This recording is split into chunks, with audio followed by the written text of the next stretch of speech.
Welcome to this explainer, where we're going to tackle one of the absolute biggest sources of anxiety for civil service applicants. If you've ever stared blankly at a Success Profiles application form and thought, man, I just don't have a good work story for this, you are in exactly the right place. Today, we're breaking down the rules around your evidence and showing you where your strongest examples might actually be hiding. Let's get right into it. So picture this. You're looking at the application, you're reading the required behaviors. Maybe it's leadership or making effective decisions, and you literally start to panic. Why? Because you're scanning your current 9-to-5 job and you just don't think you have a purely professional, in-the-office example that actually fits the bill. So you might be wondering, does every single civil service behavior example have to come from your day job? The short, definitive, and honestly highly relieving answer is a resounding no.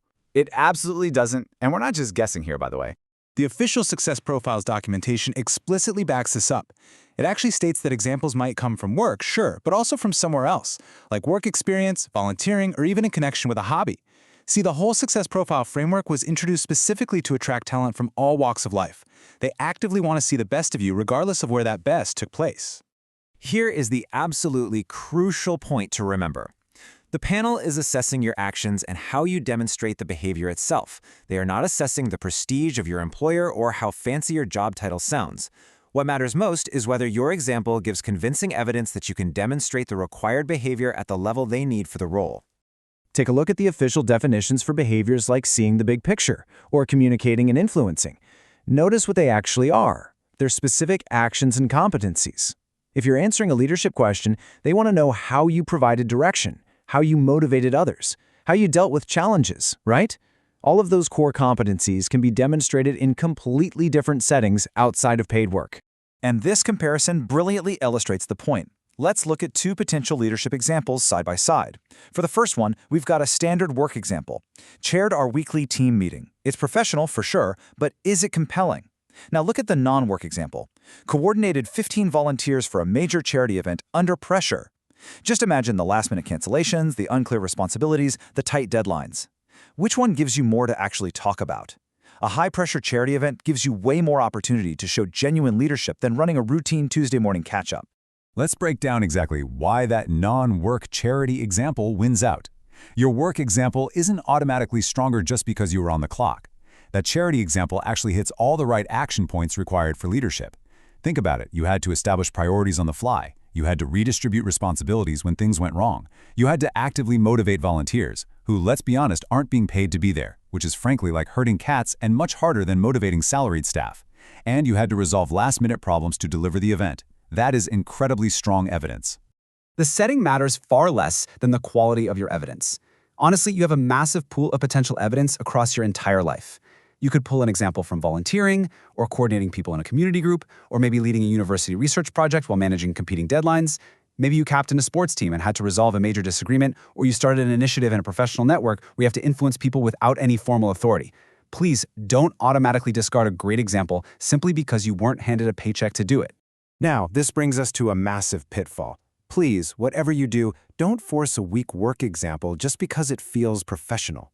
Let's say you need an example for communicating and influencing. You could use a work example where you sent an office email explaining a new process. But what if, outside of work, you successfully persuaded a local committee with totally conflicting views to adopt a completely new approach? That second example gives you so much more opportunity to demonstrate genuine influencing.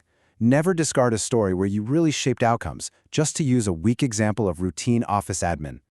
But hold on a second. Before you start writing purely about your weekend hiking club or your local bake sale, we need to talk about the one massive trap candidates fall into here.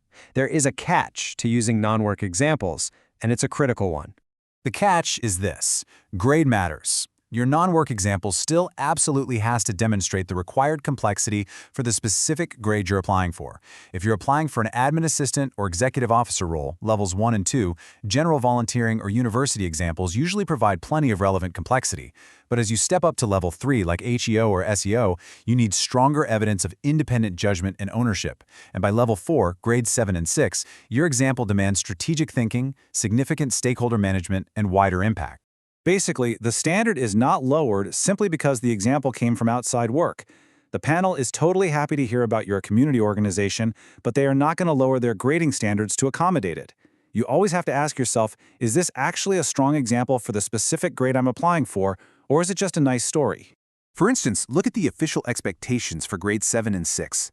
If you're applying at this level and using a non-work example for, say, changing and improving, you still need to show how you consider the full impact of implementing changes on culture, structure, and morale. So whether you're in a government office or sitting on the board of a local nonprofit, you still have to show you can bring together diverse perspectives, challenge assumptions, and implement change that adds measurable value. So, how do you make these non-work examples actually sound relevant to the panel? Well, first off, you never need to apologize for using one. Just briefly establish context and then move right into your actions. Don't spend half your time explaining the super complex, niche rules of your sports club or the entire history of your charity.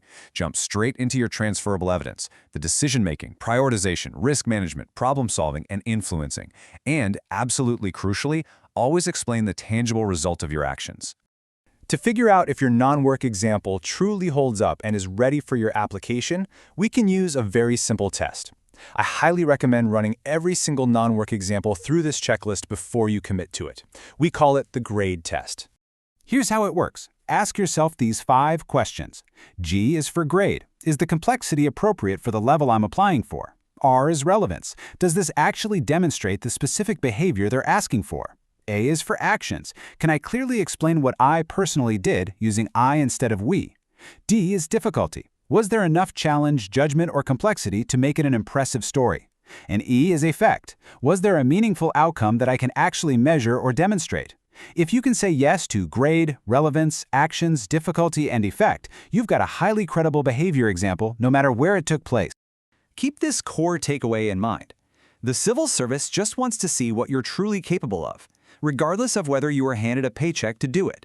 Paid employment does not automatically produce your best evidence. If you limit yourself to only what happened between 9 and 5, you might be leaving your most powerful, persuasive, and impressive achievements completely off the table. So take a step back and look across your entire life.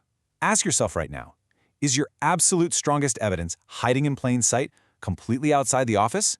Put those forgotten stories through the grade test. You might just find that the best version of your professional self isn't actually the one getting a paycheck. Thanks for tuning into this explainer.